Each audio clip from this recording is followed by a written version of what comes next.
Ha o'g'lim. Kayfiyating yo'q, tinchlikmi?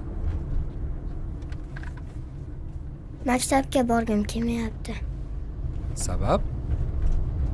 Kecha darsim qilmaganman. Ha. Shunga hozir borsam ustozim hammani oldida urishadilar. Shunga borgim kelmayapti. Shunaqa degin?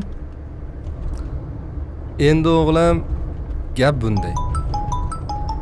Ha, hozir. Eshitaman. Ha, xola, assalomu alaykum. Yaxshimisiz? Ha, do'stim ahvoli yaxshimi? Bo'ldi, xolajon. Ishdan javob so'rab yetib boraman.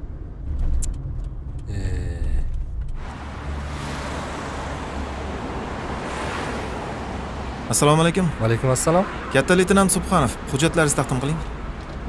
Komandir, ming bor uzr. Shifoxonadan telefon bo'lib qoldi. O'rtog'im kasal edi. Shunga gaplashishga majbur bo'ldim. Lekin aybimni tan olaman. Bu telefonni sal pastroq qilib gaplashmabsiz-da. Bilmay qolardim. Hazilgacha ekansiz. Ha, polvon, qalaysiz?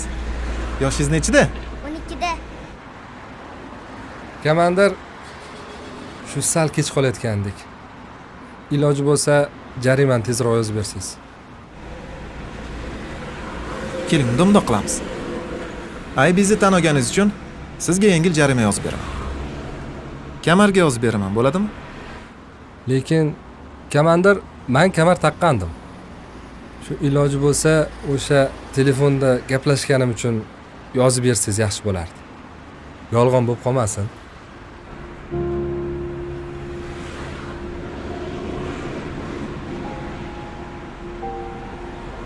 Aniqmi? Rulda telefondan foydalanish jarimasi qimmat lekin. Xato qilgandan keyin tan olish kerak-da.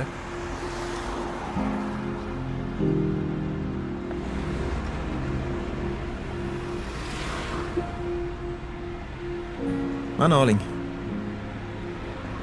Mardga mard bo'lish kerak. Ha, bu sizga gap tegib qolmaydimi, komandir? Ha, endi shifoxonaga kech qolayotgan ekansiz, bir marta kechirsa bo'ladi. Faqat rulda telefondan foydalanmaysiz. Shu shart bilan. Oq yo'l.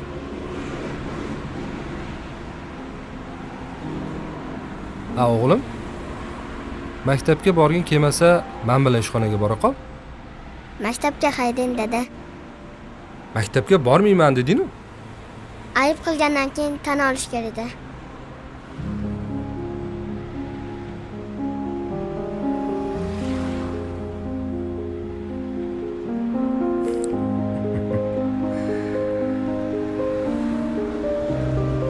Rahmat o'g'lim. Ketdingmi o'g'lim? Ketdik. Besh tasha.